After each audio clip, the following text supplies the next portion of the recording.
Who or what made Lars leave the airport in panic, leaving his passport, money, and mobile phone in the bag? Let's figure it out. For a start, let's take a look at the video surveillance footage at the moment. This is all that is publicly available on the internet. So let's look at the main theories of what could have happened to Lars on July 8, 2014. We will consider from the least likely to the most truthful. These theories are the most discussed on the internet. The first theory is related to the fact that Lars became a victim of human or organ traffickers. After he entered the doctor's room, he suspected this and left the room. It seems to me that there is no need to explain why this theory immediately doesn't match. The second theory is that Lars' behavior was caused by an overdose of antibiotics or side effects from its use. In addition, doctors also said that this is a rather harmless drug, although it can cause some adverse reactions when consumed with alcohol and drugs. I doubt that the reason is the antibiotic why Lars behaved strangely after the incident with McDonald's. And this was before Lars bought the antibiotic, and why would Lars need to use above the recommended ones? The third version is associated with the damage to the ear and its consequences. Some people are sure that there could be a brain injury after the fight and complications could arise, including mental problems and paranoia. In fact, the fight was not only according to Lars. There were no witnesses. None of the participants was also found. Besides, he had only a ruptured eardrum. Lars didn't complain on headaches and other symptoms that could mean brain injury. Neither friends nor doctors talked about any other consequences of the fight, bruises, and the only question was whether the fight happened at all. Let's move on to the fourth theory, drugs. This is where things get a little bit more interesting. Lars and his friends initially arrived at the Viva Hotel. As I said earlier, everything was here: girls, alcohol, music, drugs, and all this for little money.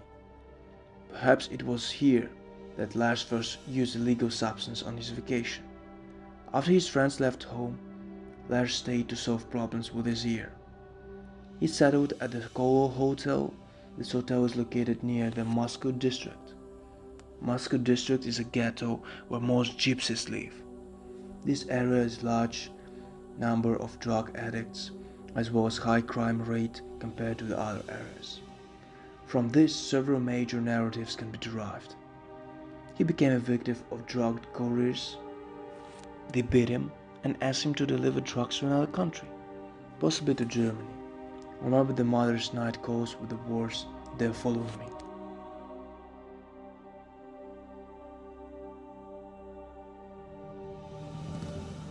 When Lars was at the airport in the doctor's office and a construction worker entered, his uniform looked like the policeman's uniform, and Lars arrived from another country, from Germany. He didn't know exactly what policemen looked like. In addition, the construction worker and the doctor exchanged phrases in Bulgarian language, which Lars didn't know, and perhaps he thought that the police had come for him, and therefore ran out of the doctor's room and disappeared. I do not find this theory real. The second version, related to prohibited substances, says Lars transported drugs in himself, having swallowed them at some point in the doctor's office. The bag burst and Lars received a huge dose of substances. This forced him to leave the airport, but I completely exclude this version. The third, most likely drug-related version sounds like this. Upon arrival on vacation, Lars and his friends, in addition to alcohol, decided to try something more. When they left the bar late at night and went to McDonald's and didn't find Lars, perhaps he was drugged, and what happened next is what is unknown, although one can guess, for example, that there was a fight, he was beaten, and he injured his ear. After his friends left Lars and went back to Germany, Lars, while still in the city, it is possible that he bought and took a little bit more drugs. After that, he went to the hotel in the Gypsy region, from where he began to call his mother and say that he was being followed. and he didn't want to die. Perhaps he was under the influence of drugs. Taxi driver and the passenger who picked him at night noted he looked sick and had dilated pupils, which also confirms the theory. He asked his mother to transfer more money. Perhaps he wanted to buy another dose. While in the doctor's office under the influence of drugs, the construction worker who entered provoked some kind of reaction in his brain. Perhaps he thought that it was one of the pursuit or the policeman, and he left the office in panic. Besides, if we add to this alcohol, antibiotics, and ruptured eardrum, which can also have serious consequences, then this version is quite likely. Although there was information that the police checked the bag in the doctor's office and didn't find any prohibited substances. But this doesn't exclude the fact that Lars took drugs. In my opinion, his friends, with whom he was on the trip, knew much more and for obvious reasons could keep silent about the consumption of prohibited substances. So what do we have? A latent form of mental illness which suddenly turned in an acute form, probably after consuming a large amount of alcohol. Add here a possible fight with a ruptured eardrum and possible health consequences. All this is a lot of stress. Let's not forget that Lars may have used illegal substances. This all contributed to the development of persecution delusion. Let's take a closer look at recordings. Lars quite calmly enters the airport. You cannot tell by his movements that he is scared or that he is being pursued. He calmly asked where the medical office was. He was shown the door in the corner.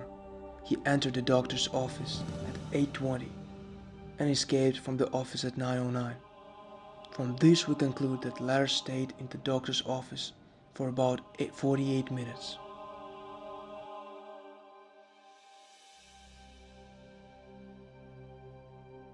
He quickly runs out and runs towards the entrance. When Lars runs out at the airport doors, you can see him looking back. Then you can see how he brings his left hand to the pocket as if he is feeling for something.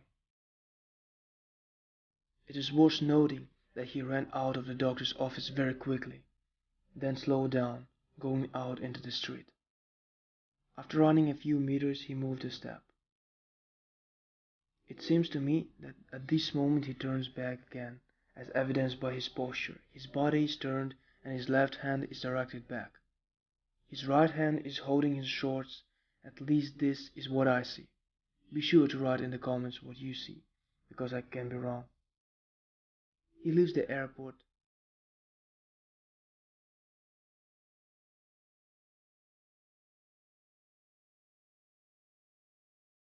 Then, according to witnesses, climbs over a fence with a wire that is about 2.5 meters high and hides in the field with sunflowers.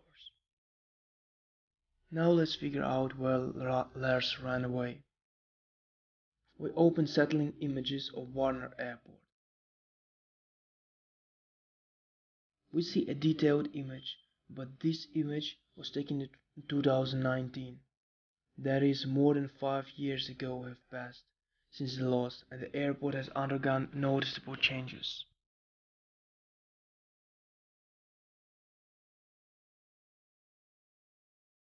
Opening the extended version of Google Earth Pro version, we see that the picture was taken in 2014. This is July 25, 2014, just 2 weeks before his disappearance.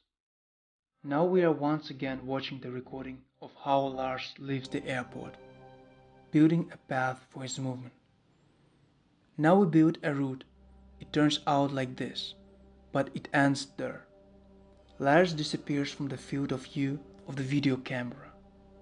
Photos show where Lars went next. Witnesses said that he climbed over the fence and disappeared in the field with sunflowers. Zaun means fence in German. Here's the fence on our map.